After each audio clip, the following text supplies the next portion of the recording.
हिमालय पे जाके ध्यान हिमालय पे जाके ध्यान करना चाहते हैं, मौन व्रत रखना चाहते हैं, लेकिन वो दूसरों के कल्याण के बारे में नहीं सोच रहे। और प्रहलाद महाराज कह रहे हैं कि जहां तक मेरा सवाल है, मैं अकेले मुक्ति प्राप्त नहीं करना चाहता, और अकेले मुक्ति प्राप्त करके इस संसार के मूर्खों को यहीं छोड़ के नहीं जाना चाहता, क्योंकि मुझे पता है कि बिना कृष्ण भावनामृत के, बिना आपके चरणों का शरण ग्रहण किए कोई भी सुखी नहीं हो सकता।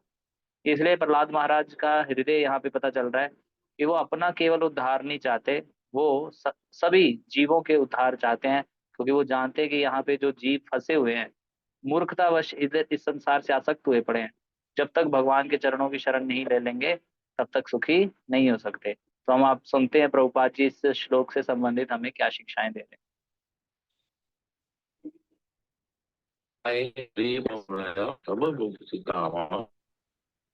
मूलम नहीं दान विहाय प्रणान विमोक्ष को दंडं तदर्श शरणं प्रमथोनुपस्थे। This is the conviction.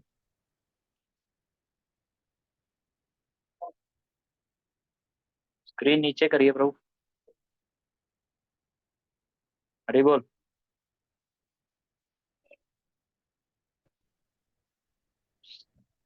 सही से प्ले करिए। The preacher was preaching to the concept that screen share नहीं आ रहा।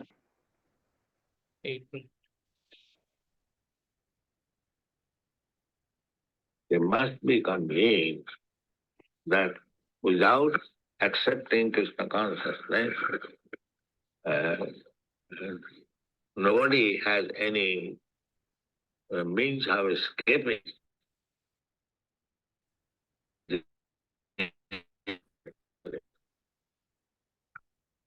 desire state. And in Bhagavad Gita is stated, Mami Prapadante Maya Methansa. Unfortunately, the conditioned soul, although they are very, very much afflicted with the pressure of material nature, they have become careless. Every moment, every second, they are being controlled, and still they are thinking they can do anything and everything independent. And in this way, they are suffering. But a learned, saintly person, the Prahlad Maharaj, he thinks that without delivering this fallen soul alone, I am not prepared to go back to home. Naitan Vihaya Kripanan. तो प्रभुपाद जी यहाँ समझा रहे हैं कि ये श्लोक जो है बड़ा महत्वपूर्ण श्लोक है, और इस श्लोक में प्रहलाद महाराज का नरसिंह देव भगवान को प्रार्थना है। और वो प्रार्थना क्या है कि वो अकेले मुक्ति नहीं चाहते, क्योंकि ऐसे वो बोल रहे हैं कि उन्होंने बहुत सारे ऐसे संत देखे हैं जो अपना उद्धार केवल चाहते हैं, और शहरों में, नगरों में जो लोग हैं उनके कल्याण के बारे में नहीं सोच रहे। तो प्रहलाद महाराज बोल रहे हैं मुझे ऐसी मुक्ति नहीं चाहिए कि मैं अकेला चला जाऊं भगवत धाम, इन सब मूर्खों को यहाँ छोड़ दूं, क्योंकि भगवान के चरणों की शरण ग्रहण किए बिना कोई भी सुखी नहीं हो सकता। तो मूर्ख इसीलिए कहा है क्योंकि भगवान को छोड़ के हम सुखी होना चाहते हैं। तो प्रभुपाद जी समझा रहे हैं कि ये कृष्ण भावनामृत का मतलब, this is a conviction of A perfectly convinced in the Krishna conscious movement. तो हम लोग बहुत बार कन्विक्शन की चर्चा करते हैं, तो प्रभुपाद जी बता रहे हैं जो कृष्ण भावनामृत में वाकई में कन्विंस हो जाता है, उसका ऐसा कन्विक्शन हो जाता है कि वो सोचता है कि बिना कृष्ण भावनामृत को स्वीकार किए बिना कोई भी प्रकृति के 3 नियमों को लांघ नहीं सकता। हमने पहले लेक्चरों में प्रकृति के 3 गुणों के बारे में भी सुना। तो अगर कोई कृष्ण भावनामृत में है तो इस बात से पूरी तरह सहमत हो जाता है, यानी कि जो प्रचारक है कि कृष्ण भावनामृत को स्वीकार किए बिना कोई भी इस प्रकृति को, त्रिगुणमयी प्रकृति को लांग नहीं सकते। तो हमें कई बार सोचना चाहिए कि कैसे हम त्रिगुण में, प्रकृति में फंसे हुए हैं। हम इसी के द्वारा मतलब इतने प्रेरित हुए रहते हैं कि हम कार्य करते हैं। प्रकृति के तीन गुण जो है हमारे को इस जगत में, गुण के अनुसार हम कार्य करते हैं। कोई सत्व गुण में है तो वैसे कार्य करेगा, रजोगुण में है तो प्रेरित होगा इंद्रिय भोगों को प्राप्त करने के लिए, तमोगुण में व्यक्ति आलसी हो जाता है।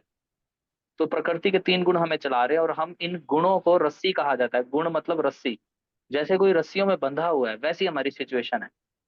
तो केवल कृष्ण भावनामृत स्वीकार करके ही इससे निकला जा सकता है।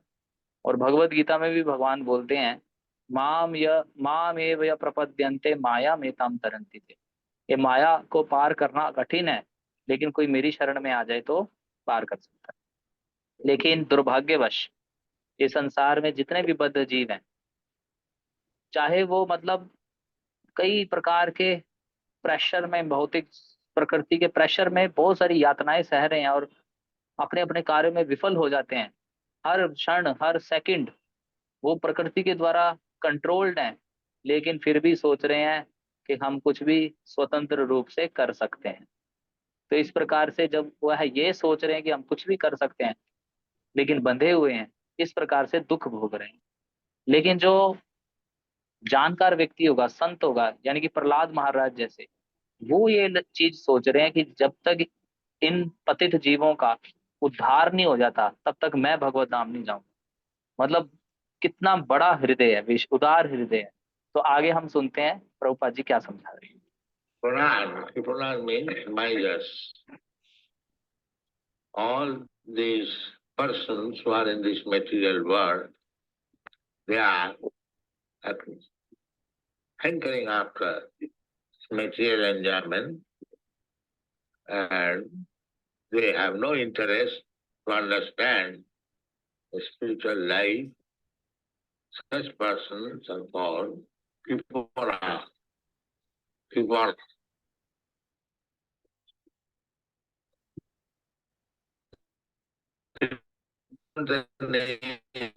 Kripura बहुत कबार. This material life especially makes so everyone is suffering from indulging in sex life. But in spite of suffering, they are not satiated. Therefore they are called Kripura. Kripura means mind. Brahmana means liver, and Kripura means mind. Every one of us, we have got this valuable body, human form of body. If we utilize it, then utilize it by Brahma Gyan, then we become Brahmana. And if we do not utilize it, then we are crippled.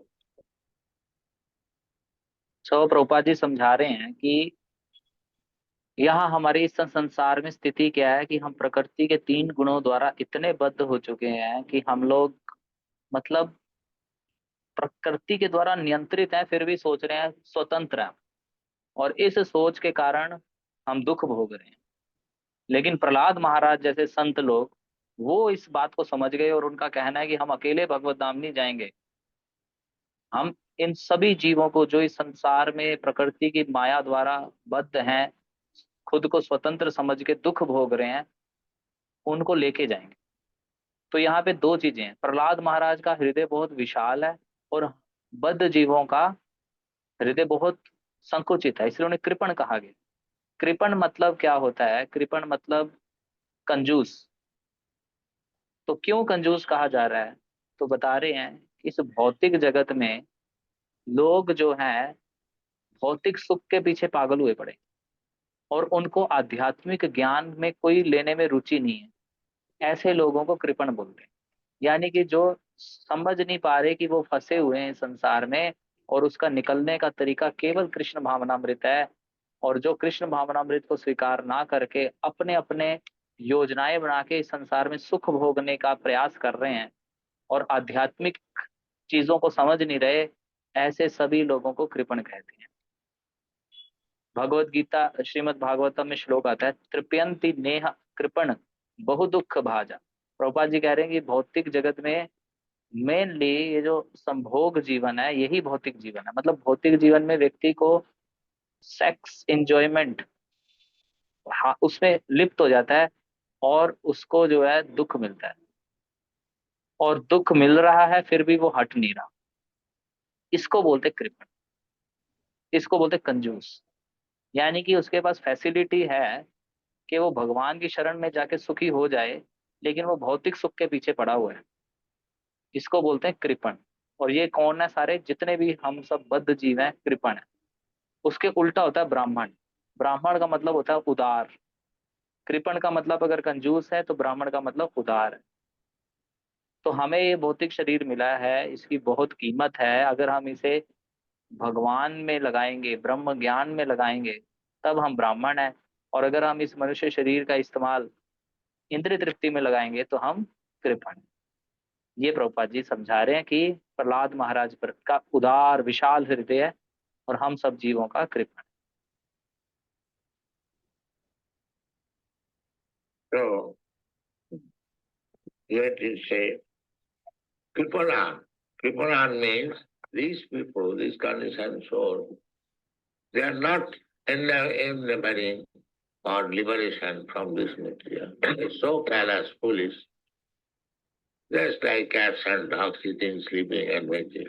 That is their happiness. So, they are reluctant. Nobody is interested in Krishna consciousness. Therefore, you have to, by the grace of Krishna, you have to adopt such means that they may be interested a little about Krishna consciousness. Otherwise, they are so dull and miserly, they do not understand that Krishna consciousness movement is very, very important for them. They have no sense even to understand. But the preacher who is Krishna conscious, he knows that without Krishna consciousness, these people are condemned.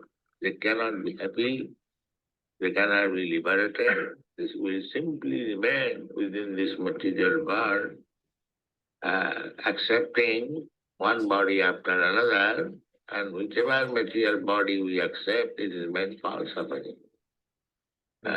It is not meant for any happiness.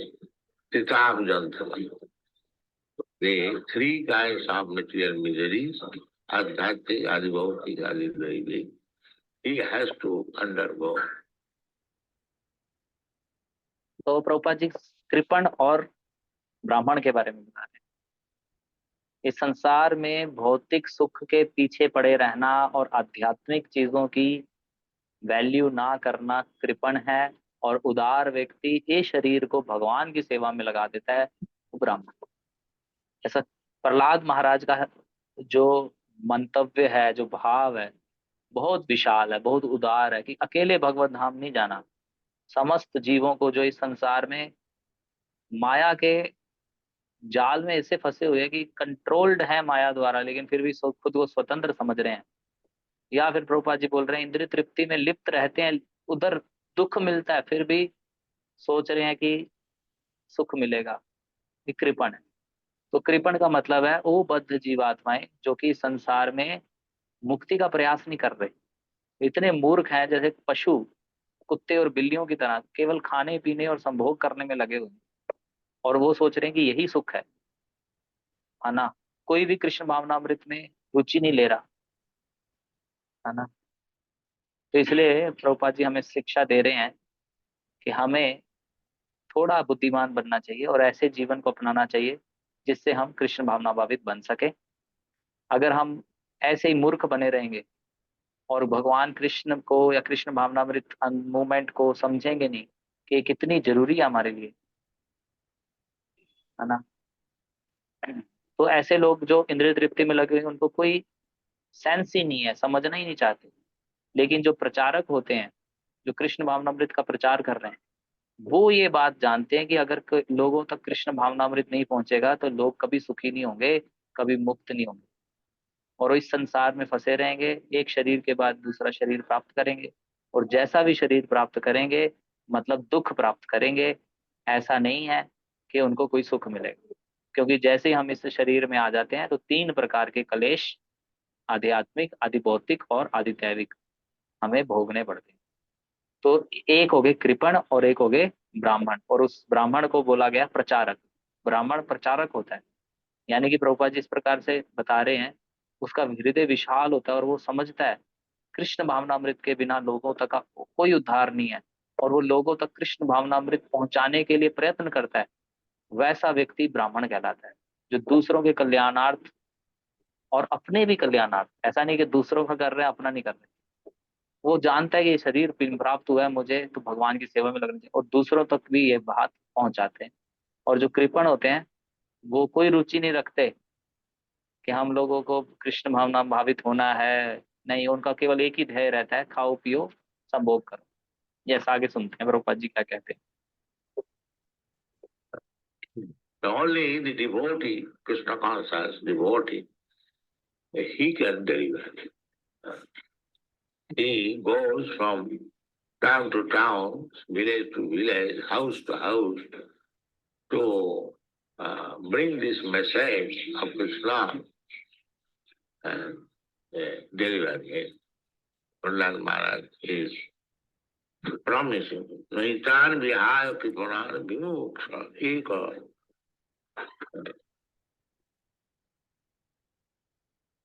I do not wish to go alone. Give me some strength so that I can deliver some of them. It is not possible to deliver all of them. But, but that is a very important engagement for Vaishnava.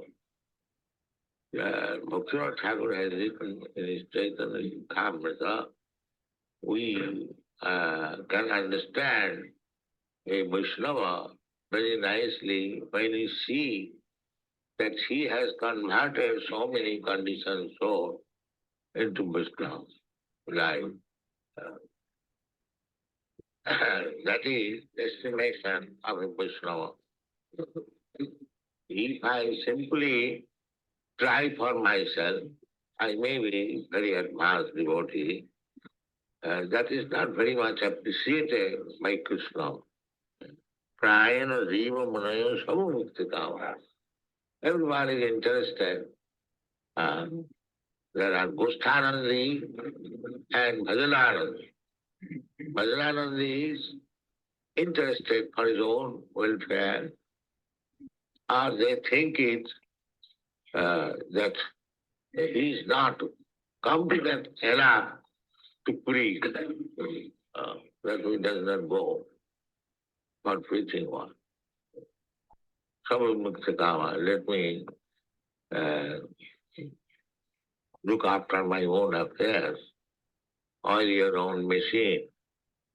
So this is another stage, and other stage is a devotee taking all his preaching for the benefit of the whole human society. He is called Gosthananda, increasing the number of devotees. That is preferred by Krishna. तो प्रभुपाद जी समझा रहे हैं कि उदार हृदय होना चाहिए। उदार हृदय, प्रहलाद महाराज का इतना उदार हृदय है कि वो कह रहे हैं कि मेरे को अकेले भगवत धाम नहीं जाना, मैं इन सब पतित जीवों को लेके जाना का वो विचार कर। तो कृष्ण भावनामृत इम्पोर्टेंट है, इस बात को जो समझ जाएंगे वो ब्राह्मण है, और जो केवल भोग को ही समझ रहे हैं कि भोग ही सब कुछ है, वो कृपण। तो जो भक्त होता है वो ये बात समझता है, और वो उद्धार करने के लिए क्या करता है, गांव गांव में जाता है, नगर नगर में जाता है, घर घर में जाता है, और लोगों को कृष्ण भगवान का मैसेज देके उनका उद्धार करने का कार्य करता है। तो प्रहलाद महाराज भी ये वचन दे रहे हैं या प्रॉमिस कर रहे हैं नैतन विहाय कृपणान विमुखस्य एको, कि मैं अकेला नहीं जाना चाहता, इसलिए भगवान से प्रार्थना कर रहे हैं कि मुझे शक्ति दीजिए ताकि मैं कुछ को साथ लेके जाऊं। प्रभुपाद जी लिख रहे हैं कि ऐसा नहीं है संभव कि सभी को ले जाएंगे, लेकिन एक वैष्णव का ये सबसे महत्वपूर्ण कार्य है।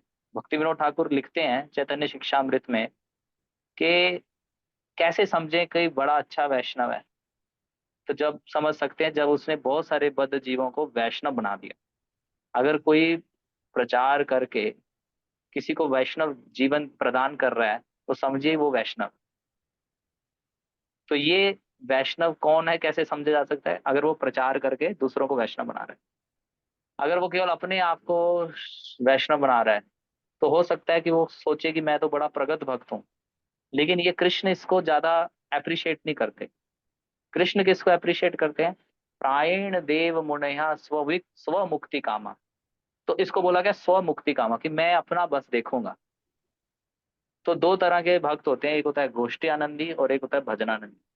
तो भजनानंदी क्या है? अपना ही केवल उद्धार देख रहे हैं, और वो सोचते हैं कि वो प्रचार के लिए अभी पूरी तरह से योग्य नहीं है और वो प्रचार करने नहीं जाएगा, बस अपना कल्याण करेंगे, दूसरों का प्रचार प्रचार का टेंशन हम नहीं लेंगे। तो मैं अपना काम देखूंगा, बस मेरे अपने भक्ति है, भजन है, अपना भजन करेंगे। मतलब प्रभुपाद जी इसको बोल रहे हैं ऑयल योर ऑन मशीन, अपनी मशीन को केवल तेल दे रहे हैं। इस लेक्चर का नाम भी यही है, ऑयल योर ऑन मशीन। तो ये भजनानंदी वाले भक्त जो होते हैं वो क्या करते हैं? प्रचार करने नहीं जाते, केवल अपने कल्याणार्थ हेतु अपने भजन के ऊपर वर्क करते हैं। तो भगवान इसके ऊपर ज्यादा बहुत अप्रिशिएट नहीं करते। दूसरा स्टेज है भगवान के प्रचार कार्य को करने के लिए और अधिक से अधिक लोगों को भगवान का भक्त बनाने के लिए रिस्क तक जो ले ले प्रचार में, प्रचार करे, उसको बोलते हैं घोष्ठ्यानंदी। घोष्ठ्यानंदी वो है जो प्रचार करता है, और भजनानंदी वो है जो प्रचार करने नहीं जाता, मंदिर में रहता है, केवल अपने कल्याण के बारे में सोच रहा है कि अपना हो जाए बस, अपन भगवत धाम चले जाएं, बाकी का हम टेंशन नहीं ले रहे। लेकिन घोष्ठानंदी क्या सोचता है कि अकेले नहीं, सब बहुत सारे लोग हैं, इनको भी भक्त बनाना चाहिए। ये भगवान को बहुत पसंद है कि भगवान के मूड के अकॉर्डिंग है, चैतन्य महाप्रभु का यही मूड है। तो हम लोगों को भजनानंदी और घोष्ठानंदी कैसे समझेंगे? तो प्रभुपाद जी बोलते हैं कि घोष्ठ्यानंदी सब बढ़िया भजनानंदी भी होता है, क्योंकि जब तक वो भजन नहीं करेगा तब तक प्रचार भी नहीं कर सकेगा, इसलिए वो भजन अच्छा करता है। और भजनानंदी जो है, जो रियल भजनानंदी होगा वो हमेशा गोष्ठी होगा। मतलब भजन करने के बाद, मतलब खा लिया, अब उसको कहीं तो फैलाना है ना, मतलब जब उसने अंदर भर लिया है, तो रियल भजनानंदी क्या करेगा? सब कुछ भरने के बाद अच्छा घोष्ठानंदी बनेगा। तो हमारी मूवमेंट क्या है? हमारा प्रचार मूवमेंट घोष्ठ्यानंदी है, हम लोगों को प्रचार करना है। लेकिन भजन छोड़ के भी प्रचार नहीं हो सकता, इसलिए प्रभुपाद जी ने हमें मॉर्निंग प्रोग्राम दिया है कि हम मॉर्निंग प्रोग्राम करें, अच्छे से साधना करें और फिर जो है प्रचार करें। केवल भजनानंदी बन गए, प्रचार नहीं कर रहे, वो भी ठीक नहीं है। और केवल प्रचार कर रहे हैं लेकिन भजन नहीं कर रहे, यानी कि अपनी साधना नहीं कर रहे, तो भी ठीक नहीं है। तो इस प्रकार से प्रभुपाद जी समझा रहे हैं, आगे सुनते हैं प्रभुपाद जी क्या कहते हैं।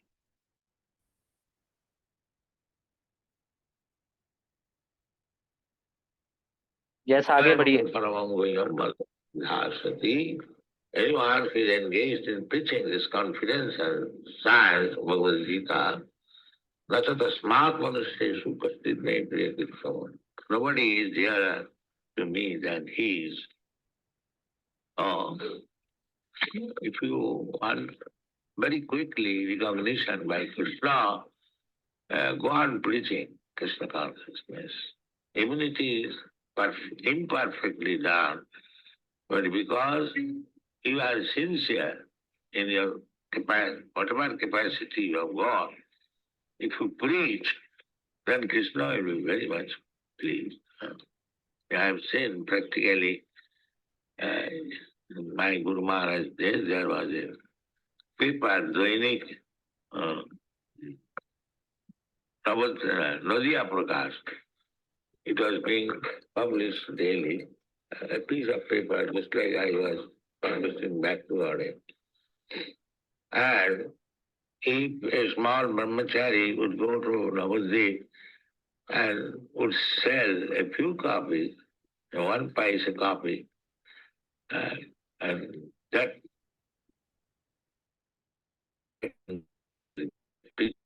very good Maharaj. Oh, you have sold 5 copies, very good. Because people are so reluctant.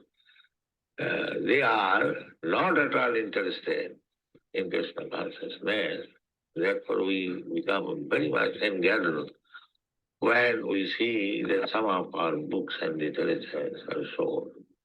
They will read and will benefit. तो कृपण नहीं बनना है, ब्राह्मण बनना है। कृपण केवल अपनी मशीन को तेल देता रहता है और दूसरों को प्रचार नहीं करता। तो भगवान कृष्ण ज्यादा प्रेफर किसको करते हैं? जो भगवान के कार्य को करता है। ऐसा भगवान ने गीता में बोला है, या इमम परमम गुह्यम मद भक्तेषु अभिधास्यति, कि जो भी प्रचार में कार्य में लगा है और इस साइंस को, ये जो भगवत गीता है, इसका प्रचार करता है, तो भगवान बोलते हैं न च तस्मान मनुष्येषु कश्चिद मां प्रिय कृतमा, मेरे को उससे प्रिय और कोई नहीं है। तो अगर हम भगवान का बहुत जल्दी चाहते हैं कि भगवान हमें पहचान लें, तो प्रचार करना चाहिए।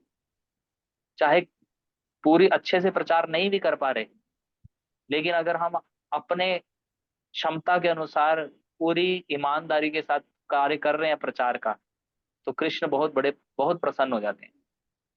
तो प्रभुपाद जी बोलते हैं कि मैंने अपने जीवन में व्यक्तिगत रूप में देखा है कि जब प्रभुपाद जी के गुरु एक डेली पेपर छापते थे, दैनिक नदिया प्रकाश, वो डेली छपता था, एक पन्ने का, जिसमें भगवान का संदेश होता था। जैसे प्रभुपाद जी भगवत दर्शन पत्रिका छापते थे, तो प्रभुपाद जी बोल रहे हैं अगर उस दैनिक नदिया प्रकाश का वितरण कोई एक छोटा सा भी ब्रह्मचारी जो नया आया है या फिर बहुत विद्वान नहीं है या कुछ भी है, जानकार नहीं है, वो अगर बाहर जाके उस पर्चे को लोगों को बांटता था, उस समय 1 पैसे का एक पर्चा था, और वो अगर कुछ प्रचार करके आता था मान लो, तो गुरु महाराज प्रभुपाद जी के इतने प्रसन्न हो जाते थे कि तुम 5 कॉपियां बेच आए, बहुत प्रसन्न हो जाते थे।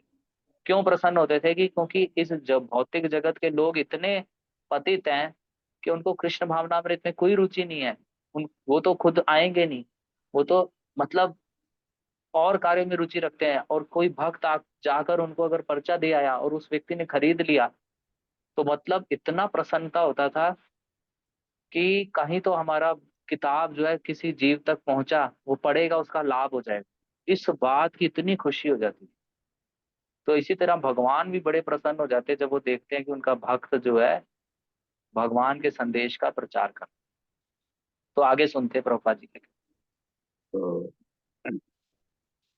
it is the mission of high class Vaishnava how to preach Krishna consciousness among the suffering humanity. And this is the part of this verse, first by Prahlad Maharaj. And we are following the footprints of Prahlad Maharaj. Never mind, even it is imperfectly done, we must execute the orders of Chaitanya Mahaprabhu. Jare Dakatare Kaha Krishna was. I may not be so very expert in delivering the message of Krishna, but my duty is to try to my best capacity how to distribute this knowledge to the suffering human. Thank you. तो आखिर में प्रभुपाद जी समझा रहे हैं कि प्रचार की मतलब इम्पोर्टेंस बता रहे हैं कि जो वैष्णव होगा, उच्च दर्जे का वैष्णव जो होगा, ये उसका मिशन होगा, कैसे कृष्ण भावनामृत का प्रचार किया जाए और दुखी मनुष्य समाज को कृष्ण भावनामृत वितरण किया जाए। और यही आज के श्लोक का मेन जो सार है, वो यही था जो प्रहलाद महाराज जी कह रहे हैं। और हम प्रहलाद महाराज के चरण चिन्हों का ही अनुसरण कर रहे हैं, है ना। ऐसा मत सोचिए कि हमसे तो प्रचार होगा नहीं, हमें आता नहीं, हम उतना अच्छे से नहीं कर पाएंगे। जैसा भी है, चैतन्य महाप्रभु का आदेश को पालन करना चाहिए। चैतन्य महाप्रभु ने कहा है जा रे देखो तारे कहो कृष्ण उपदेश।